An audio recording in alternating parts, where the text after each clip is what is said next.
Hey, hello, I'm Chelsea. Welcome back to my channel where we talk books. Today I have a different video than I've done in the past. I need a drink for this one.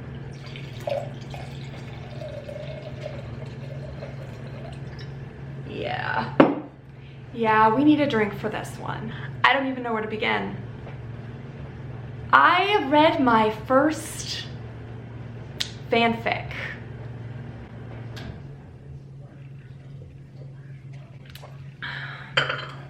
And it was a journey. I read After by Anna Todd. And it was an experience, to say the least. To start off, this was my first fanfic. I've never read a fanfic before. It was my first delve into that world. Yeah. Don't know that I will be returning to that world because probably one of the worst books I've read in a long time, at least. We're just gonna get right into it because this is essentially going to be a drunk review of a bad book. Let's start off with the fact that one of the first things I saw on Goodreads was that Miss Colleen Hoover herself reviewed this book and said, I read it and it was great. That was a direct quote by Miss Coho. Is that what she's called? Yeah, Miss Coho. So that is very telling for the ride that is After by Anna Todd. I really don't know where to start, to be honest. Let's delve into the plot. We'll just do like a brief summary of what the hell this book is about, if you don't already know. I should say, this is going to be a spoiler alert, but if you've seen the movie, you're fine. If you've read the book, you know the deal. And if not, and you don't care, stay tuned. So the plot of After. This is just a brief summary. We'll get into specifics later. There's a lot to say about this one. The plot was non-existent. She was where? The plot was, I don't know. After is a romance, very loosely termed. Let's pretend it's that. After is a romance between our two main characters, Tessa Young and Hardin Scott. Tessa is a 17-year-old, yeah, she's young, freshly new-faced freshman at, I don't know, some made-up university in Washington. Washington Central or something. Whatever, not important. It's not real. And upon her first week at university, she meets Hardin. What to say about Hardin? He's apparently Harry Styles. Which, you know, is he though? I hope not, because if so, Harry Styles is not a good man. The book is their toxic relationship. That's it. That's the plot. It's their horrible, toxic relationship. They are two horrible people who probably deserve each other, if I'm being honest.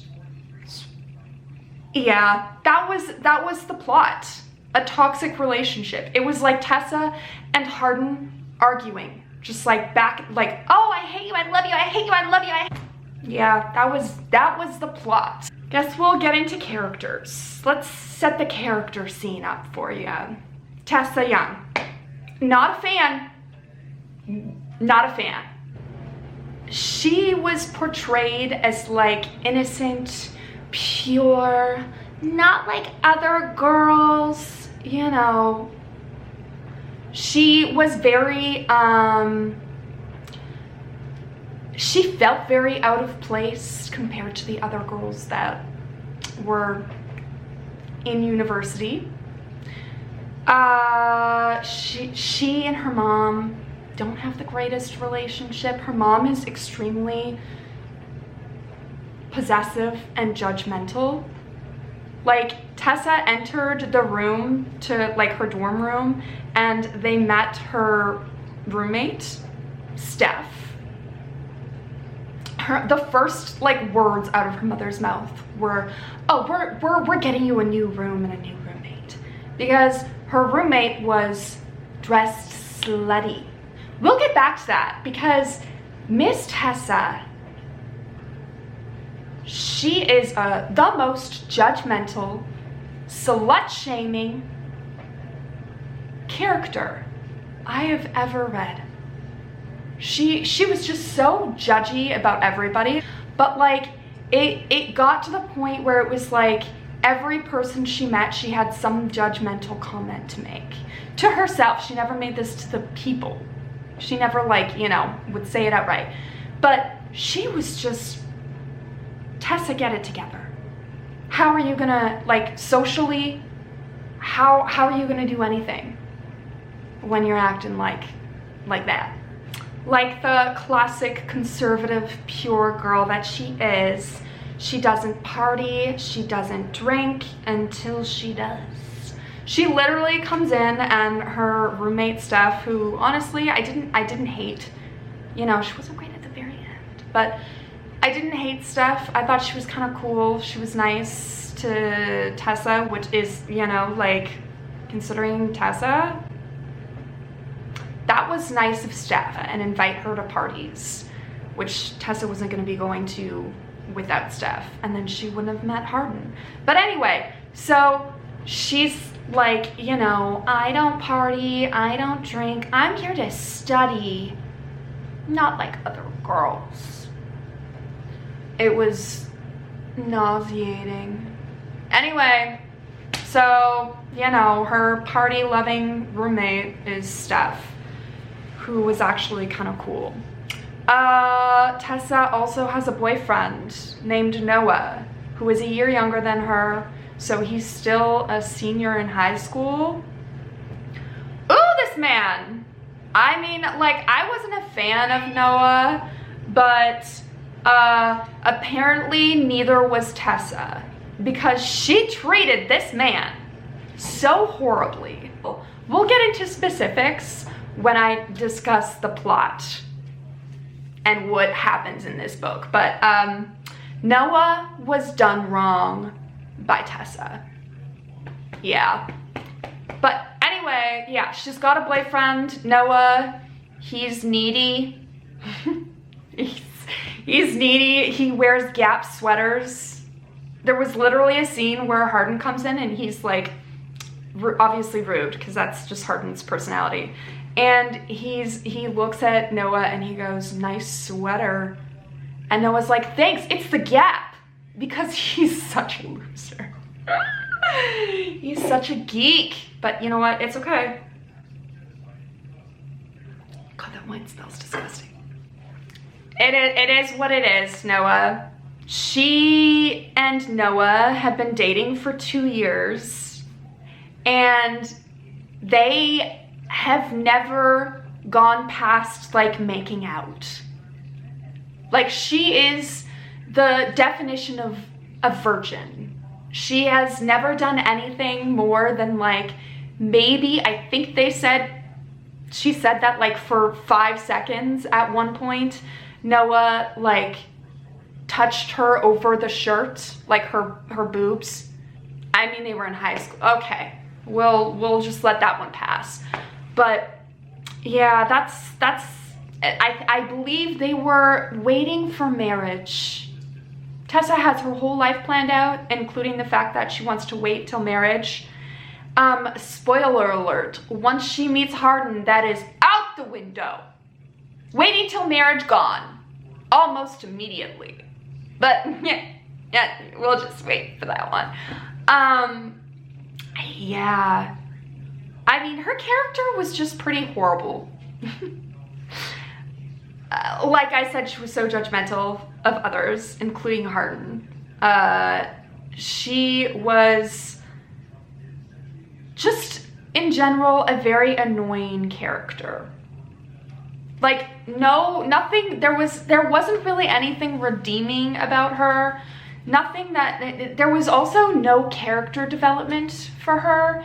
It was like she started, the character development was that she, by the end of the book, is no longer a virgin. She developed, yay! Like, that was it.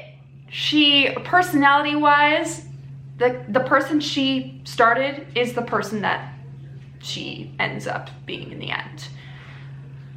So, yeah. She also is like, why don't I have any friends?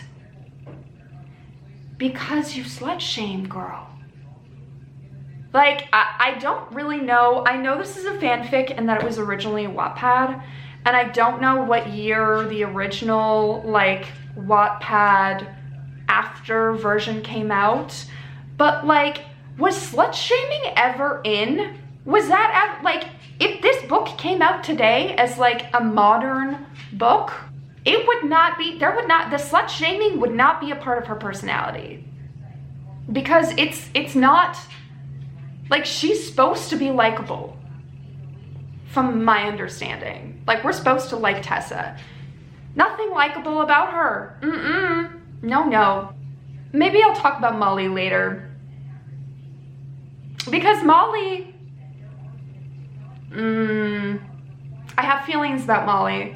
Molly is essentially the villain of the story. She is the slut. She is the, in literally Tessa's words, part-time hoe. Yeah. So yes, that is Molly. Let's quickly, I'll just briefly go over Hardin, because we'll get deep into Hardin when I discuss the specifics of what happened in this story. So Hardin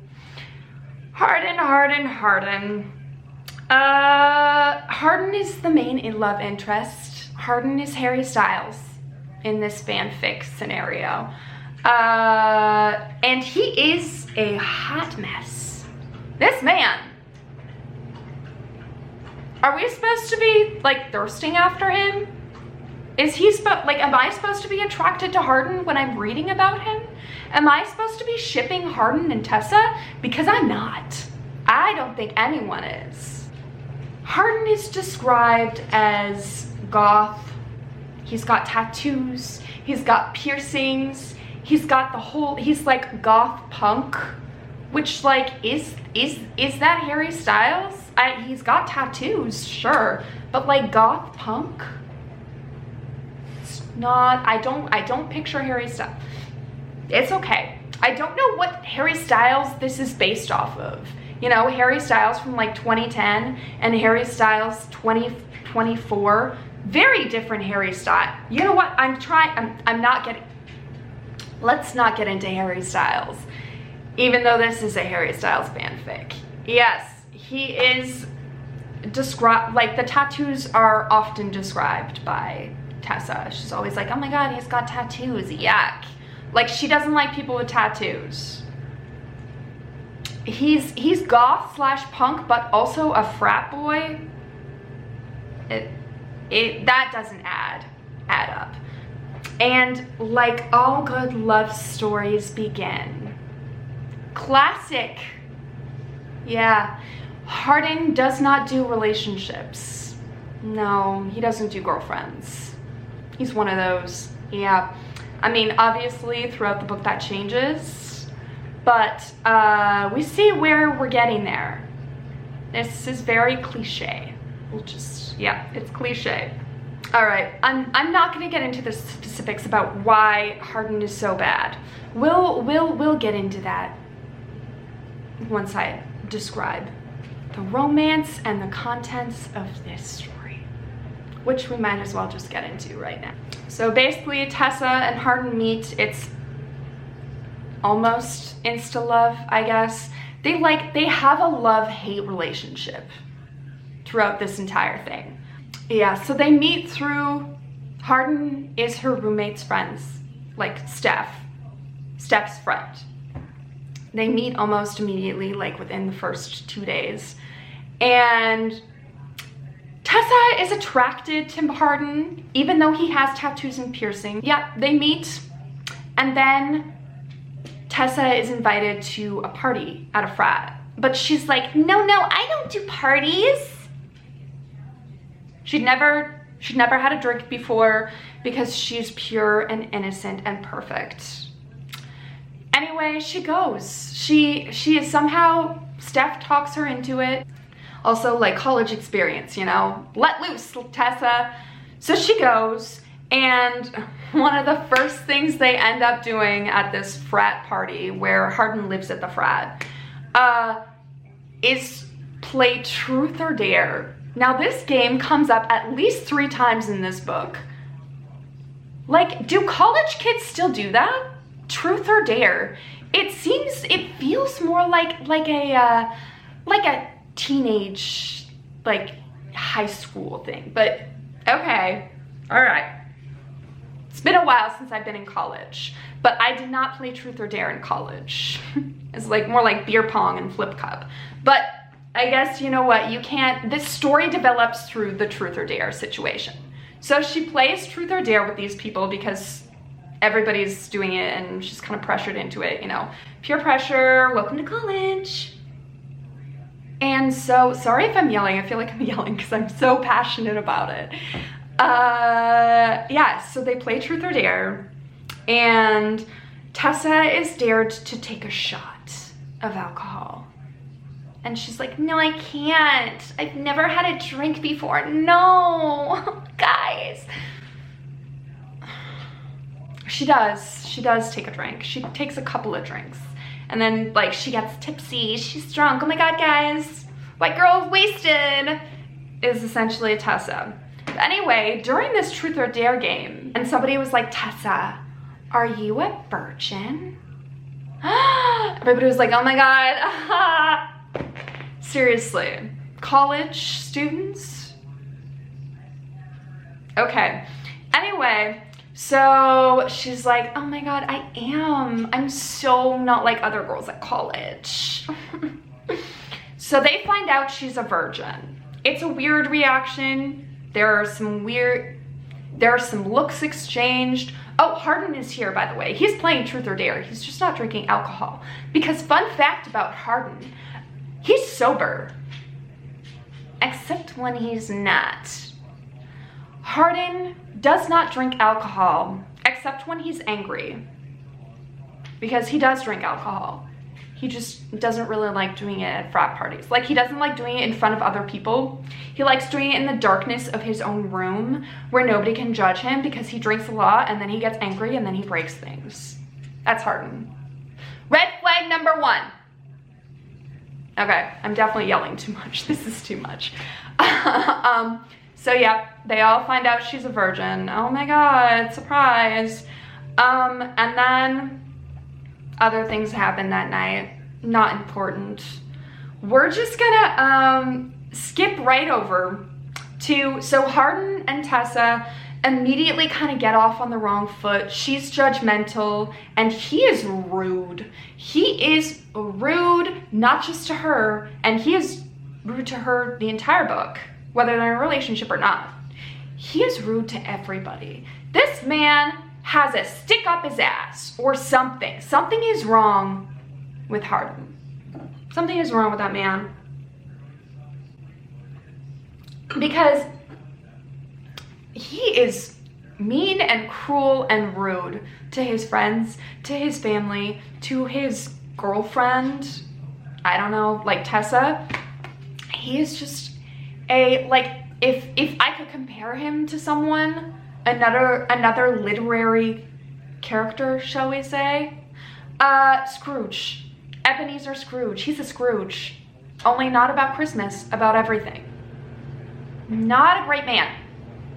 And to be honest, I can't tell if Anna Todd likes Harry Styles or hates him. Because Hardin, as a character, nothing redeeming. Nothing good. He's a horrible, horrible, horrible character. So toxic, so many red flags, horrible to women, horrible to his friend. Like, fanfic is supposed to be like about someone you like? I don't know. I did not understand. I don't get it. But anyway, yeah, Hardin's not nice. So we'll just fast forward to the fact that Hardin's not nice. Tessa thinks he's mean, but also very hot. He is described as being hot many times by her. She is having strange feelings about Hardin. She's like, he's so rude, but also he's a bad boy and he's kind of like, it's kind of hot. Yeah, that's that. So then we get to, well, just every time she has these feelings or like weird, like almost kisses with Hardin, she's like, no, I can't, I have a boyfriend. Noah, you do, you have a boyfriend, Noah. She has a boyfriend throughout half the book. And the amount of times that she says, Hardin, I can't, I have a boyfriend. Or like, Steph, I can't go to this party, I have a boyfriend. It was so annoying. Anyway, so yeah, she has a boyfriend that she always mentions whenever she feels like she's doing something borderline wrong or wrong, which happens. Okay, so we're just gonna get to we'll just fast forward, and now you know that's pretty much until this specific part that I'm about to discuss, which is the first time that Hardin and Tessa are like together intimately. It was like this weird situation where he like invited her to hang out. I really need to stop with the quotation things, but he does. He invited her to hang out, and so they go to like this lake, this river, like right off campus, and so he like, you know, takes off his clothes, and she's like, oh my god, he's so sexy, but no, I have a boyfriend, Noah. Anyway, he gets in his undies and he jumps in the water, and he's like, Tessa, come in, and she's like, that water looks disgusting. But she does. She goes in, like, you know, hot boy, what's she gonna do?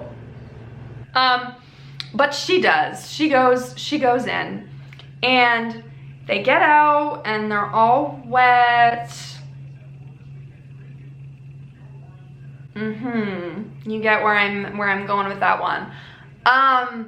And they start like making out, and then some freaky stuff happen. He touches her. He touches her nether regions. And she climaxes for the first, she orgasms for the first time. And this comes up again later. He just loves to mention it. It's gross. It's one of Hardin's many disgusting traits. So yes, he makes her come for the first time.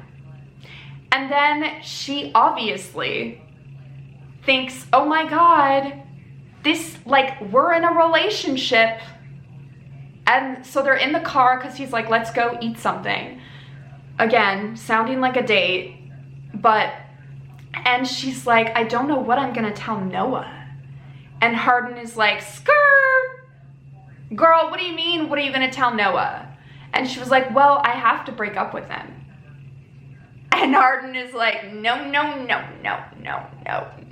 girl, don't you dare. I don't do relationships. I don't do girlfriends.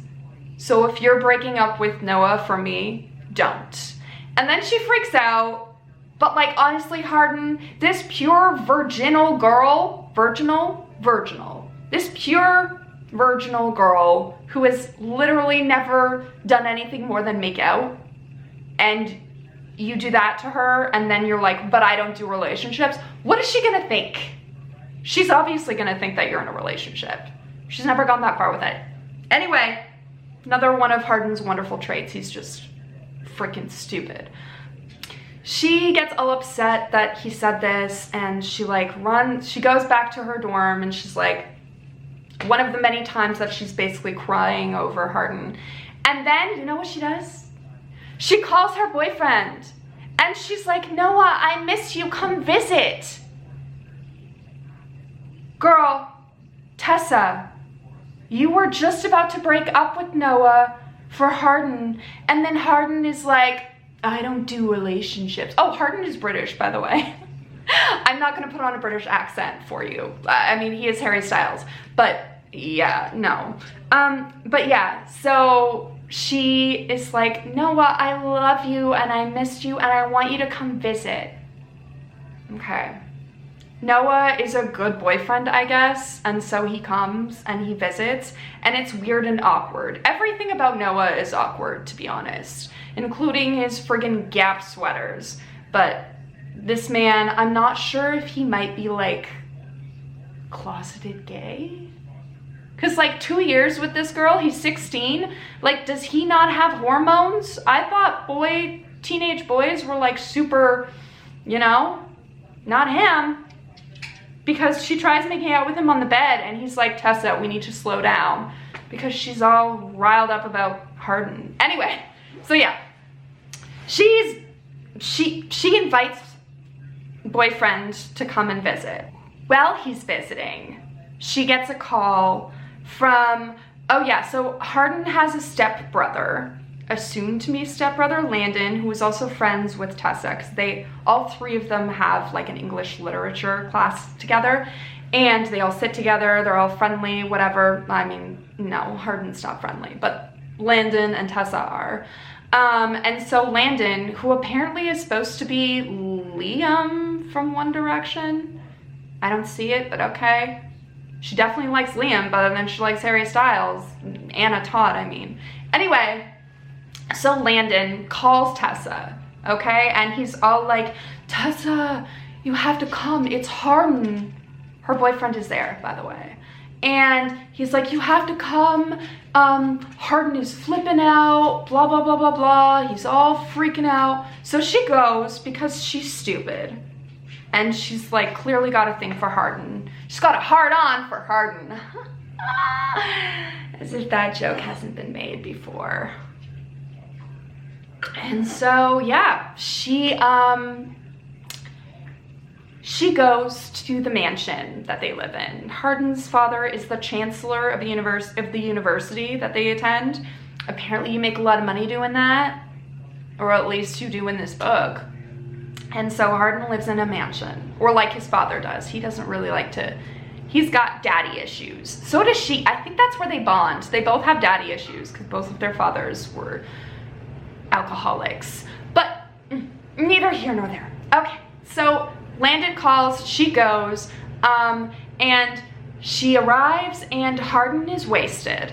And he is broken, like everything breakable in the house. All the dishes, he's broken some electronics. He's flipping out, and she like goes to comfort him, and then he's like, I don't even know. They make up. He's like, don't leave. Meanwhile, she borrowed her boyfriend's car to go to Hardin. Keep that in mind. So he's like, don't leave. Please, I need you right now. Her boyfriend is at her door. And so she stays the night. One of their many sleepovers while she has Noah as a boyfriend. But yeah, so she stays the night. Not much happens. I think they make out. I can't really remember. So she ends up staying the night, and then the next day she goes back to Noah, and he was like, where were you last night? And she was like, oh no, I just had to go see a friend. I don't know. She had some lie. because she is a horrible girlfriend, particularly to Noah. So after that, Noah leaves. He goes back to his high school life, and Tessa and I'm forgetting his name, Hardin. This wine is getting to me already. Tessa and Hardin have more innocent / not so innocent interactions. Some sleepovers here and there, some kisses here and there, some touching here and there. There's just the whole shebang, basically. Everything but sex. It's usually him performing for her, though. Performing for her needs, shall we say. They have so many fights in between and so many makeups, and it just gets confusing and overwhelming, and we're just not gonna keep track of that. At some point, she and Hardin are out getting ice cream or something, and they inadvertently meet Hardin's father, Ken, who invites them to dinner. And Hardin is mad because she agrees. This man thinks that's his son's girlfriend. So he's being nice, you know? Neither of them say that they are not boyfriend-girlfriend to the dad. So they go to this family dinner with Landon and Hardin and Tessa, and then the dad, Ken, and the stepmother, who I cannot remember the name of. It's not important. Her name is like Susan or something. Let's just call her Susan. Anyway, they go, and she learns a lot more about Hardin. She also that night stays the night. Things happened again. And she also learns that Hardin has like some weird PTSD. He's got some weird sleep situation where in the middle of the night he has like sleep terrors where he just wakes up screaming. And she'll always, whenever she's there, she'll go to him and like protect him and be like, it's okay, Hardin, it's okay. And then that's when things always happen between them. That's when like he always makes out with her, or like touches her, or whatever it is that they do. Also, he often does this without consent. Red flag number 2. He has so many red flags. But he will often like just grab her and make out with her, and she'll be like, Hardin, I have a boyfriend. And he'll like just not care. The yelling in his sleep is not addressed until the very end. We find out at the end of the book something so stupid. Honestly, it's dumb, in my opinion. When Hardin was young, one of the reasons he hates his dad so much is that his dad was an alcoholic, and he went to a bar. His dad went to a bar and got into an argument with some dudes. And the dudes got so mad that they're like, let's go to this guy's house and assault his wife, who is Hardin's mother at the time.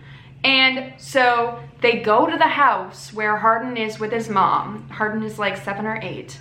And they assault and like rape, I think, the mom.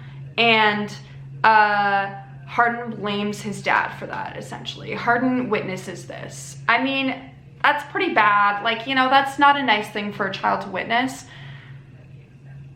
But like, we find all this out at the end of the book, and at this point, like, I could care less about Hardin.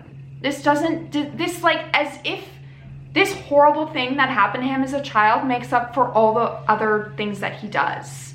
Like, manipulates and gaslight. Like, he's constantly manipulating and gaslighting Tessa. He is constantly like doing the things like without consent, like touching her and making out with her and like giving creepy comments. He has anger issues. He's also an alcoholic, similar to his father. When he does drink, he drinks in excess. So many things. So many things. I have a whole list on my phone of Hardin's red flags. Shall we go through it? I think I already said it all. He's super jealous of everybody. Even though he wants no relationship with Tessa, he doesn't want anybody else to have her, including Noah. Like, they have a whole friend group, and there's this guy Zed who's also kind of interested in Tessa. More about that later. But Hardin is jealous of it. She has a job. She gets this like miraculously like perfect job, an internship, because she wants to be in publishing. She wants to be a writer, whatever, as like every single main character of every like romance book wants to be.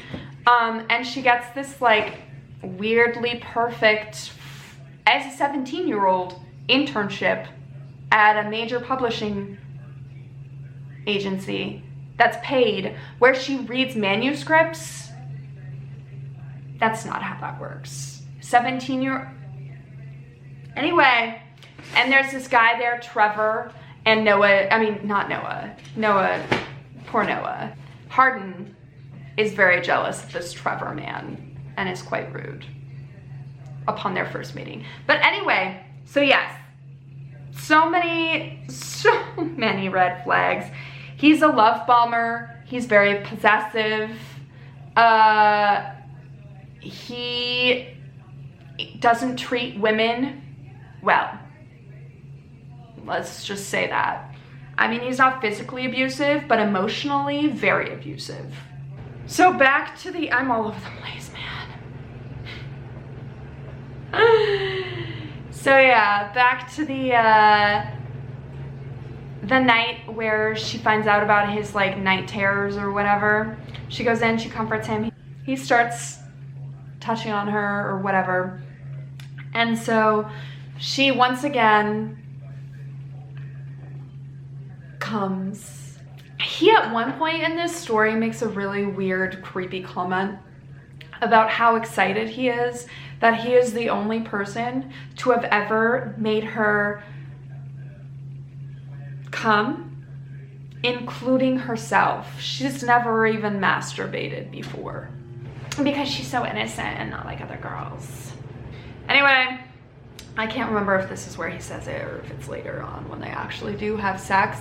But so yeah, he essentially pleasures her, and then she's all like, you're always making me feel good.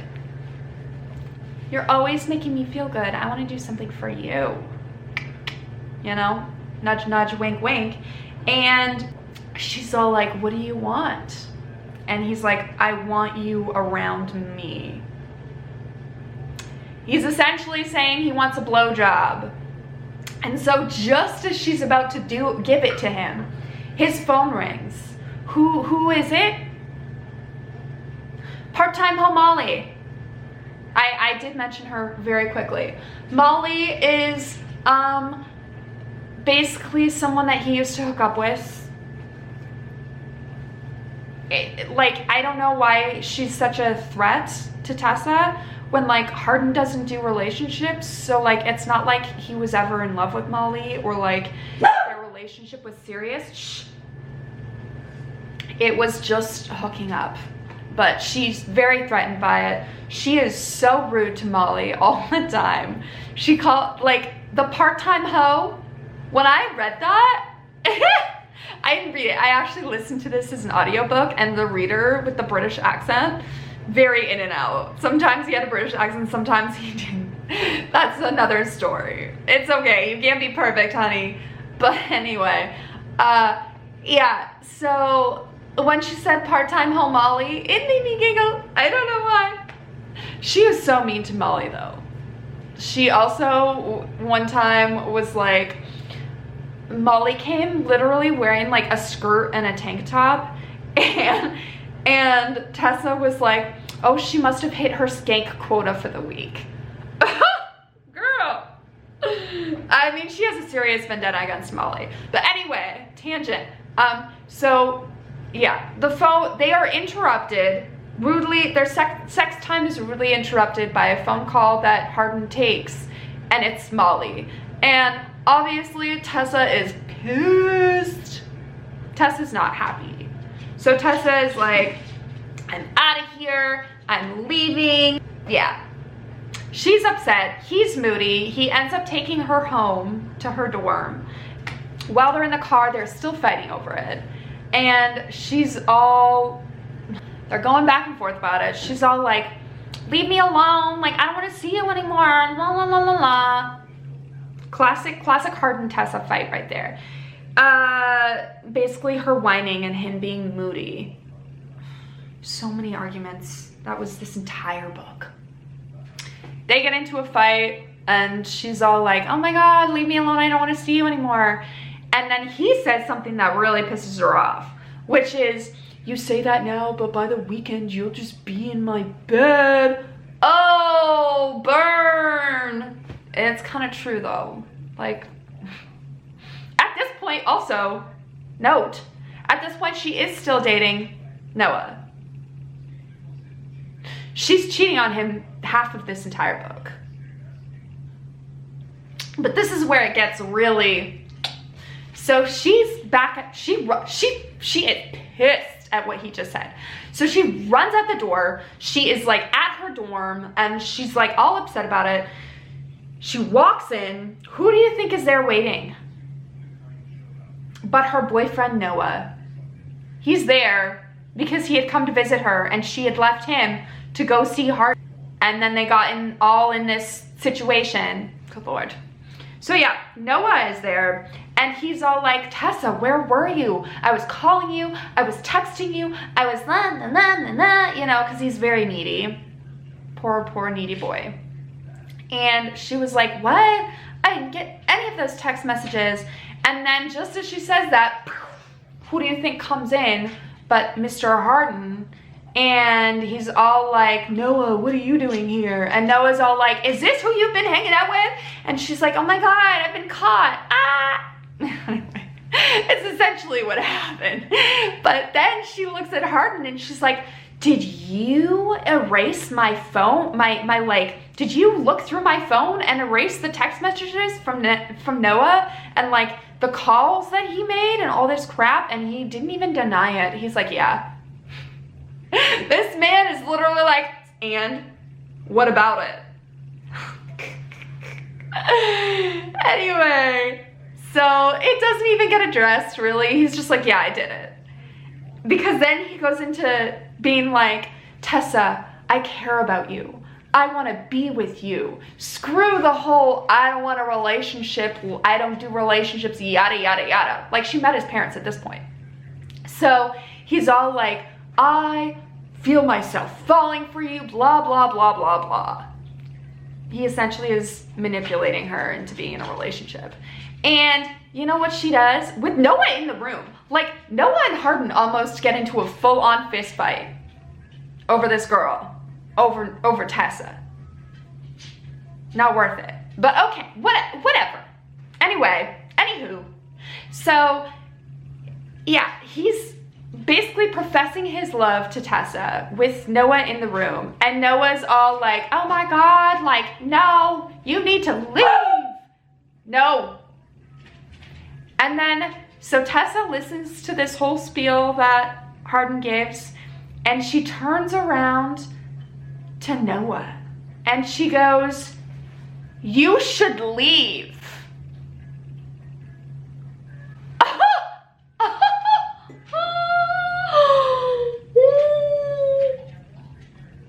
Noah and I were shocked.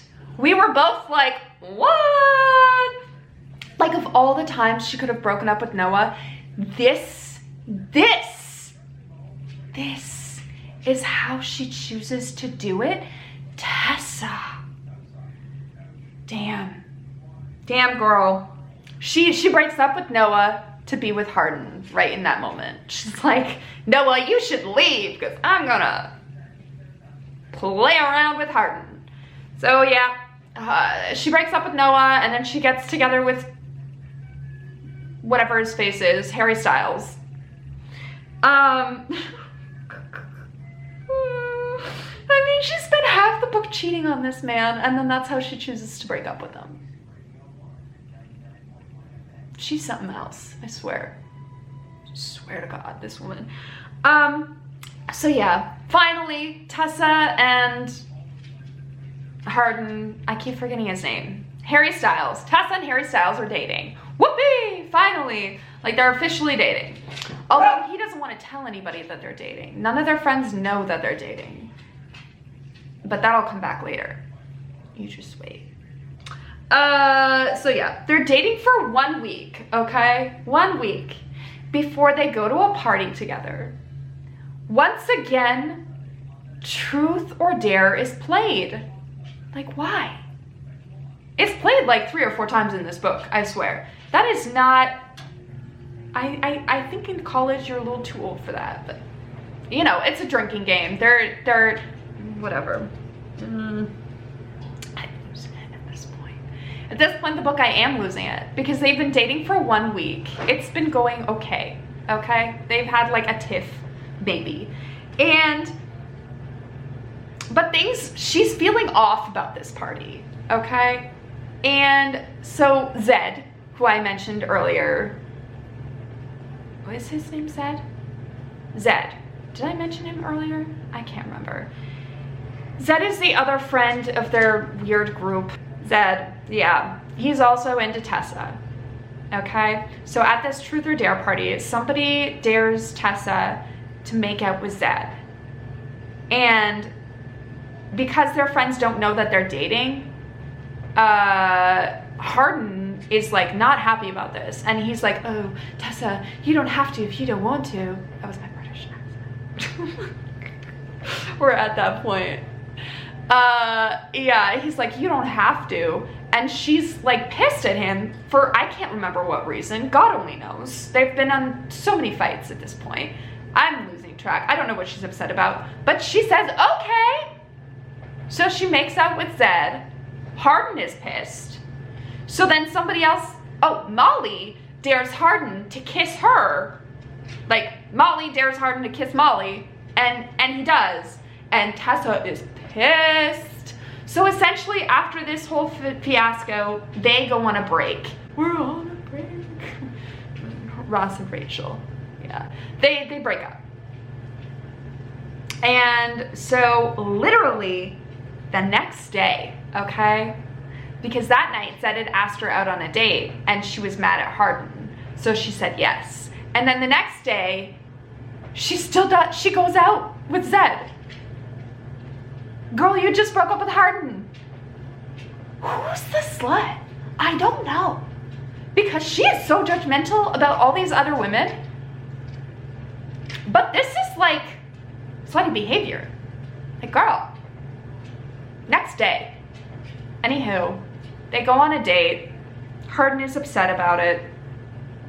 He ends up apologizing. She apologizes. They get back together. Whatever. Another fight, and then they get that, and now they're back. Okay, they're back swinging. So at this point, we're more than halfway through the book. Okay, all this has happened. Many fights, many sexual scenes. At this point, I think they've had sex for the first time. We'll get back into that later. It was. I honestly can't tell what kind. Is this book YA? It's written like it is, but the sex scenes are a bit much for YA, so I don't know. But anyway, so at this point we're halfway through the book, and their relationship has been 2 months. They have known each other for 3, okay? Halfway through the book, over halfway through. 2 months into their relationship. Hardin wants to move in with Tessa. What? You're like 17 and 18? And you want to move in? Like, he is on the fast track, and he pressures her. He talks about it all the time. Red flag number, I don't know what.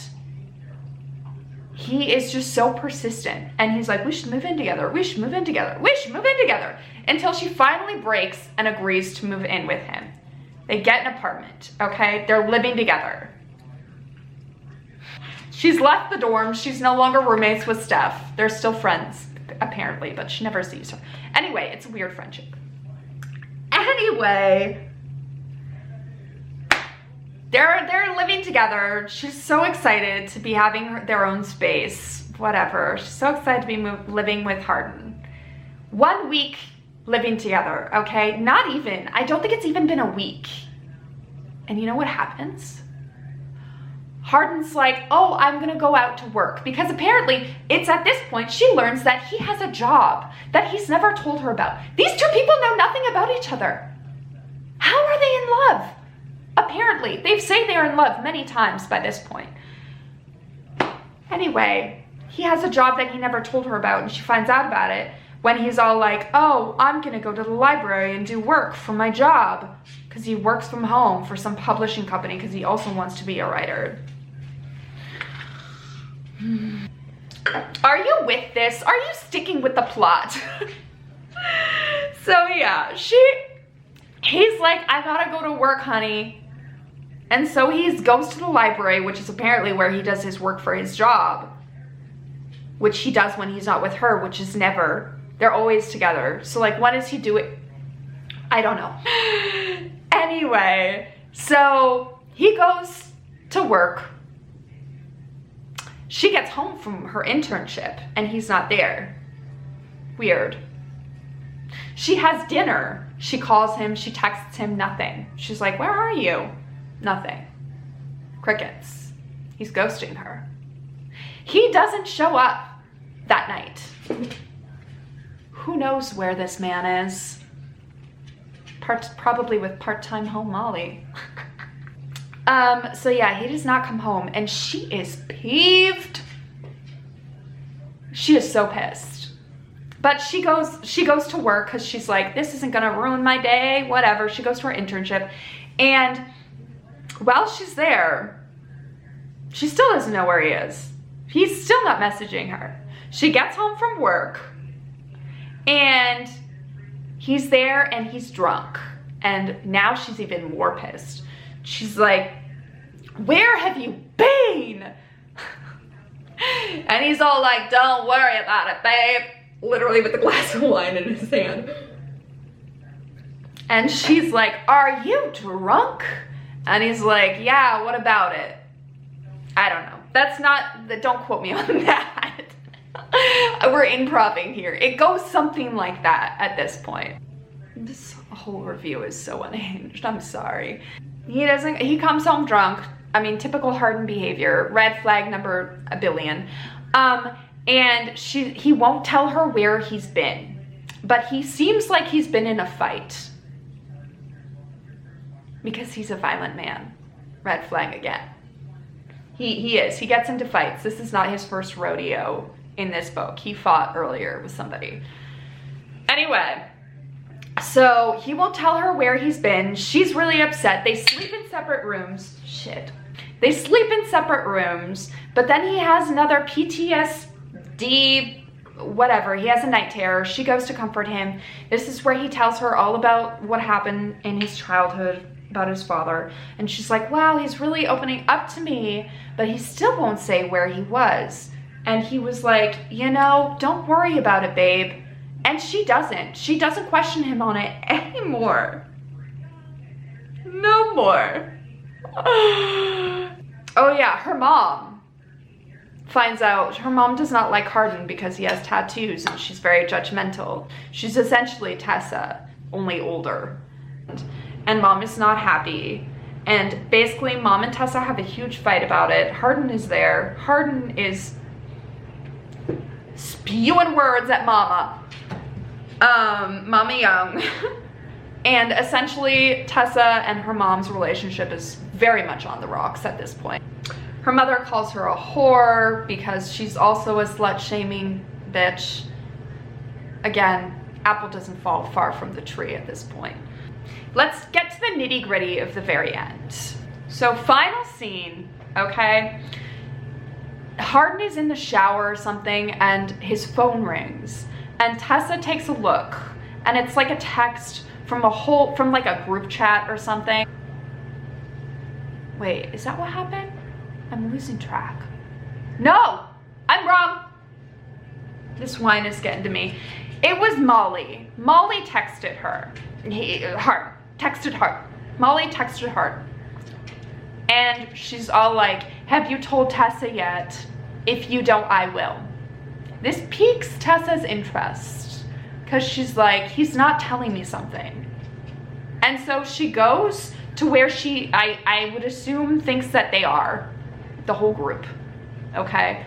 She goes to like some student bar that they're always hanging out at, that they they don't check IDs there. They're always drinking there. Anyway, she goes there and all of the friends are there, like Steph and her boyfriend and Zed, and like just everybody's chilling, okay? Hardin and Molly are not there yet.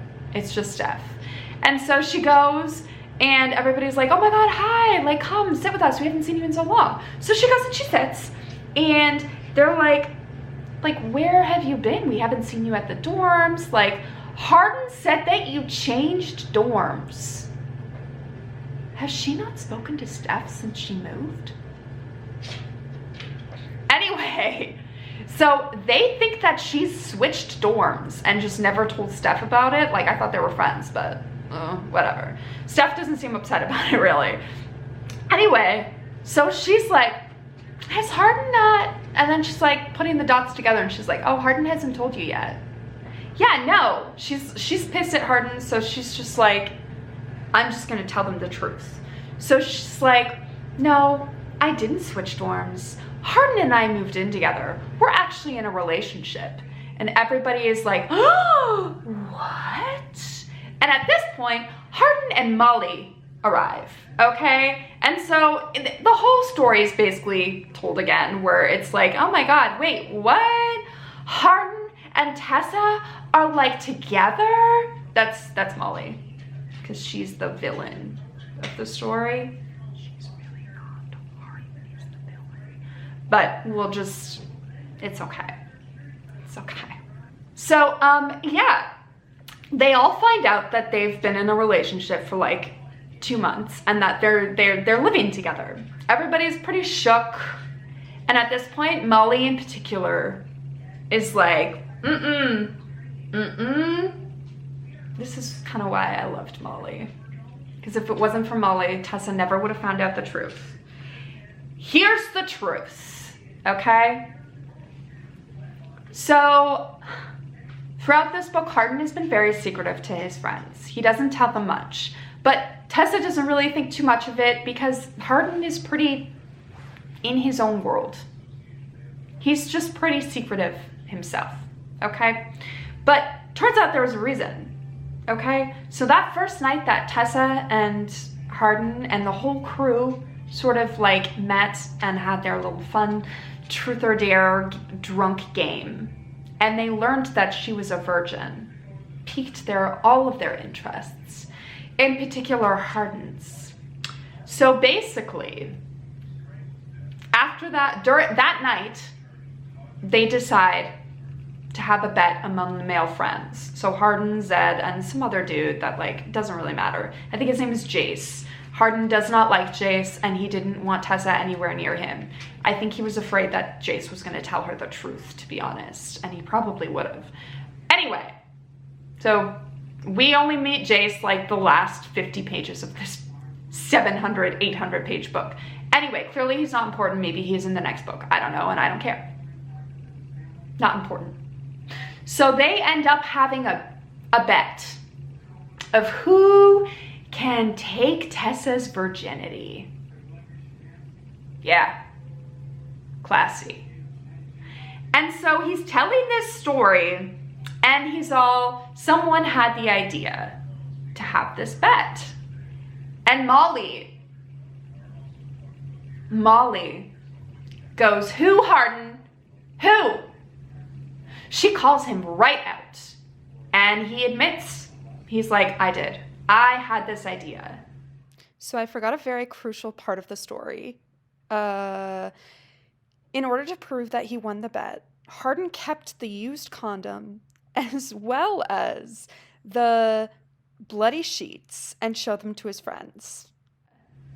At this point, Tessa is devastated. She is so upset. All of the people she thought were her friends and her boyfriend, the boy that she loves, has been lying to her. It has all been just like one big ruse to take her virginity.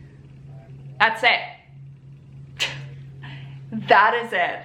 It just proves how horrible Hardin is. At this point, I didn't care about Tessa. So I was like sad, I guess. I was like, okay, oh no. She leaves. She's like, I never want to see you again. One of the many times she says that. She's like, don't talk to me. I'm never gonna talk to you again. Don't ever look at me. And he's all, I love you, Tessa. I love you. And she's like, no, I can't, Hardin. She runs out of the bar, runs into Zed. Zed is like, get in the car. So she gets in the car while Hardin is running after them. This scene gets me. So she looks back in the car, because she's in the car, they're driving off. She looks back and she sees Hardin like on his knees, like yelling. Oh, that part killed me. I was like, oh. Anyway, so she's like to Zed, tell me everything. And that's it. That's the end. Sorry, so my camera died on me. And I really want to finish this off tonight. So, I'm just using my phone. We're just gonna do it on my phone. Review of the actual book. It was a 2-star for me. It was, you know what? I finished it. I did not DNF it. And occasionally I kind of was entertained, and I wouldn't say enjoying it, but like, this is an 800-page book, and I listened to the audiobook, but I was able to finish it in a week. So like, you know, 2 stars for that. Everything else, it's yeah. And I didn't like any of the characters. Toxic love is not for me. I will not be continuing with this series. Absolutely not. Yeah, 2 stars for that. In terms of the writing, it's Wattpad. It's Wattpad. It gives Wattpad. It reads like Wattpad. This is my first Wattpad. But how I imagine a Wattpad to be is how it reads. There is no like lyrical, there is no like devices used, whatever those are called. I don't know the technical term, you know. This is not a quotable book. There's nothing quotable about it. There are no beautiful lines. Nothing beautiful is said. It's just a toxic relationship. Yeah, so the writing felt very YA. I don't really know the intended audience, to be honest. It is clearly probably teenagers and young adults. That is not me. Yeah, there were some decisions that Miss Anna made in terms of the writing.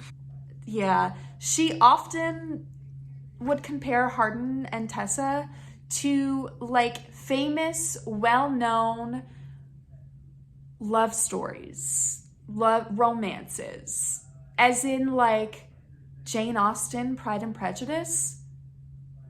Tessa and Hardin's relationship was compared to Elizabeth and Mr. Darcy. Really? Really? Really, Miss Anna Todd? Not only that, but also the 2 main character love interests of Wuthering Heights. I think Catherine and Heathcliff. I don't know. I've never read the book nor seen a movie, TV show, so I'm not 100% sure, but I'm pretty sure those were the names of the characters. I've never read it. Charlotte Bronte, or one of the Bronte sisters. I am well aware that it is considered a classic and probably beautifully written, way better quality writing than this, I'm sure. Yeah, to put these 2 characters on the same level as like classic literature, romantic novels. Anna, you got some balls on you. Like, damn, girl. It's quite the comparison you're making. 2 star. 2 stars, my final review of After by Anna Todd, and it was an unhinged one. This has been a ride. After like 1.5 glasses of wine, I'm done. Friday night and I'm like, woo, take me to bed. This has been it. It's been a blast. Thank you so much for watching. I hope you enjoyed. If you did, maybe consider liking and subscribing. That would mean a lot. Yeah. Cheers to Tessa and Hardin, and until next time. Bye.